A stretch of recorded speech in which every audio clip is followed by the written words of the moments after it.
79. Have to mention, did he ever find the Russian in the woods? Is the question. Shall we hear from the great Tony Sirico? Yes.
May nakita pong books na gusto ang Jurakis online. Nung i-check po itong pinupuntahan namin tindahan, meron din daw dito mas cheaper, kaya dito nagyaya. Araw po ng linggo ngayon, 20 ng July. Julio Choyet, happy birthday po kay Aura Lee Jodosyo. Papasok po muna ako at titingnan ko po kung pwedeng mag-video sa loob. Pag may sumita, papatayin ko. Alam niyo naman ang mga Amerikano, dami pong tindang dito, books. Nasaan ang Jurakis mo?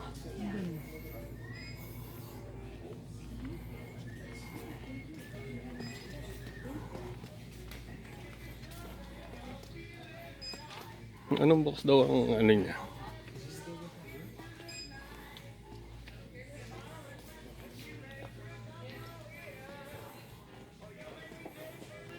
Oh, yung palang hinahanap niyang box. Mga mangoes. Akala ko naman kung anong box ang hinahanap. Pero at least, ito niya naman ang forma niya, no? Parang tatay niya. DMs.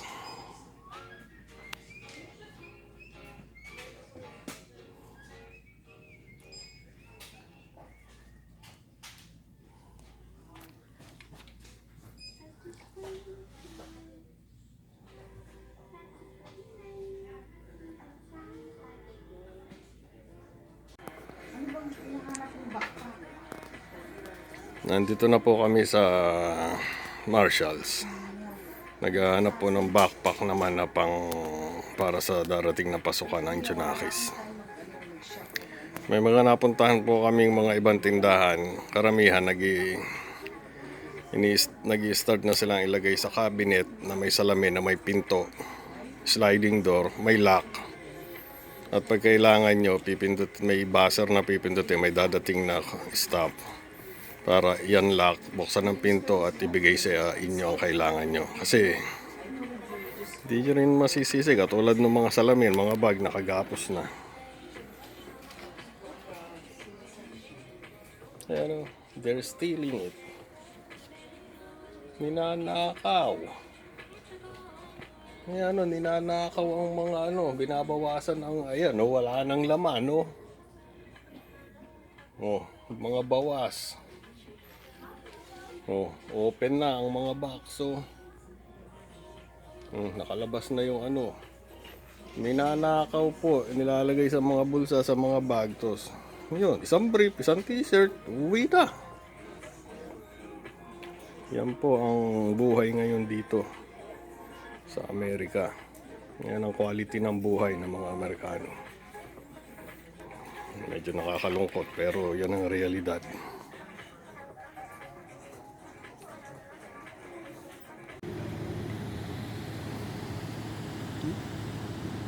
Dito naman po nagyaya ang Junakis. Walang nakuhang box doon sa una naming pinuntahan. 25879. Naku, may music. Hindi kaya ako maka-copyright dito.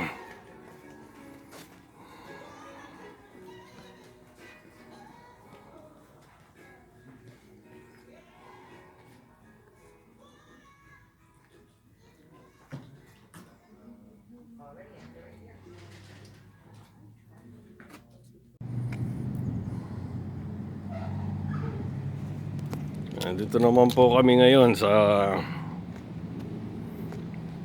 Vietnamese ba to? Asian store. Vietnamese po yata ang may-ari nito. Pangalawa na po nila tong tindahan sa buong Sacramento. Pero ito po nandito sa Rancho Cordova. Ayan po ang itsura ng loob ng tindahan ng Asian store dito.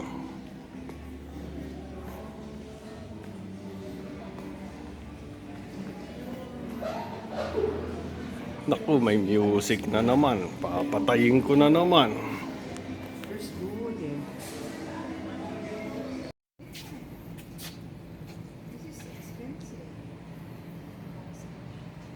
Nandito naman po kami ngayon sa Lowe's at titingin po kami ng pandikit ng trap ng ipis. May nakita kaming dalawang ipis sa bahay. Kailangan mahuli yun at dadami yun pagka hindi nahuli.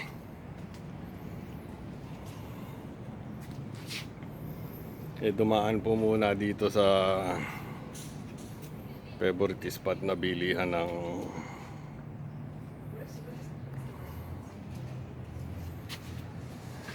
talong ba to o Japanese eggplant to?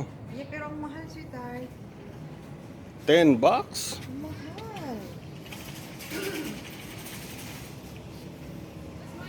Dapat sinasiyan na nilang mga to eh. Ichiban des. Ito, ano yan? Yan. This one? Ito. This one, lemongrass. Lemongrass din ba yan? It's a different kind. Bakit parang payat ang mga Yeah, ano? look, you smell. Oo nga. Amoy grass. Ano yung nasa taas na yan, nakabitin na yan? Oh, those are yung citronella. O, yan ang kailangan natin. Pantabuyin ng ano. Galing na naman. May English pa ang Diyosawa ko. Ayos talaga. Dapat may multa pagka nag-English. Kamatis.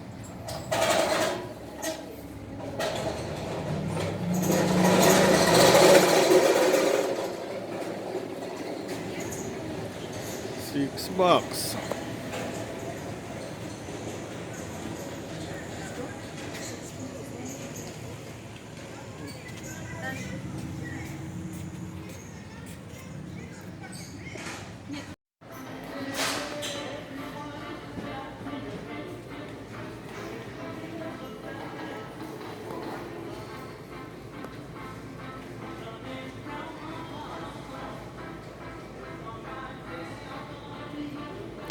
Ayun.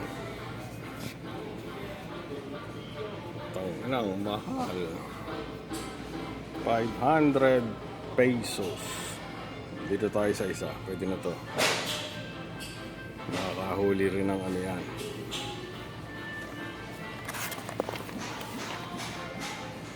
Nakakahuli rin ng ipis yan.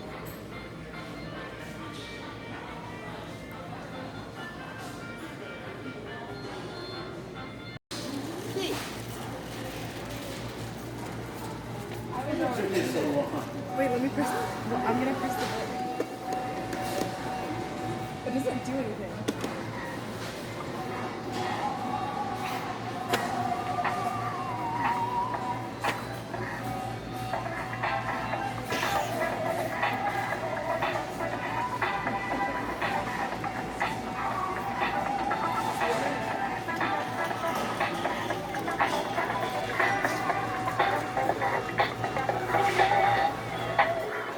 5,000 pesos. 300 times 5, 1,500. Oh, ito pala.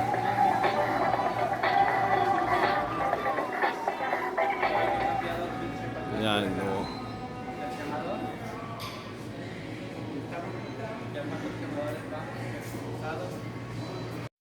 Uy, may mga namimisikleta.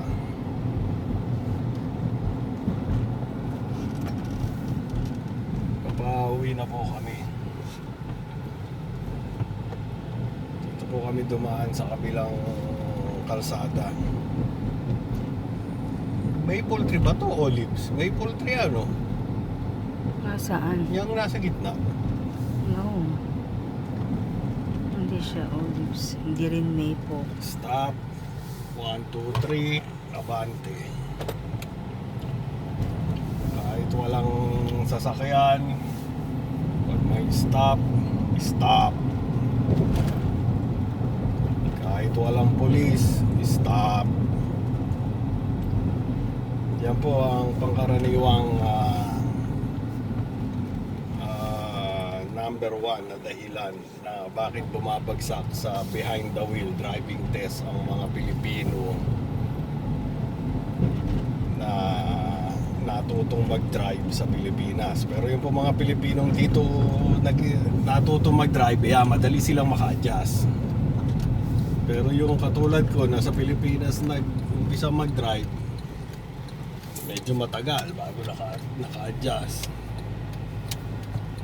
Kaya 4 na beses ako kumuha ng behind the wheel driving test. Palaging dangerous driving.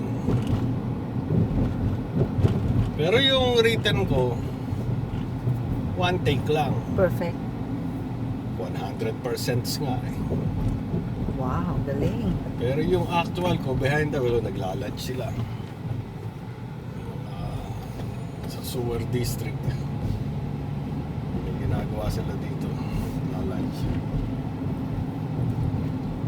Kaya yun po ang isang ng mga Pilipino na sa Pilipinas. Itong mga olives, nag-drive. Dad. Ito, Yan. mga olives po yan, mga puno na yan. Olive tree. Ayan pa, olives din ba yan? No, no, Hindi no. na, kamyas. Yung kamukha ng puno ng kamyas. Yung pa, kamukha ng puno ng sampalok, pero hindi naman siya yung sampalok. Uy, ito, ang mga olives pa yan. Buti na lang, hindi ako nakakita ng kasama. Baka olive skin. Okay, maraming salamat po uli sa pagsubaybay nyo sa amin.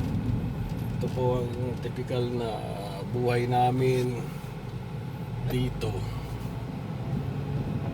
pagka weekend. Nakasentro sa pamilya, labo yung anak, maraming anak, ang mga anak bili ng kailangan, hanap ng kailangan, tapos that's it. Pag-umpisa ng another week, trabaho ulit. Okay, ingatan po natin ang ating mga sarili at ang bawat isa. Maraming salamat po uli at mabuhay.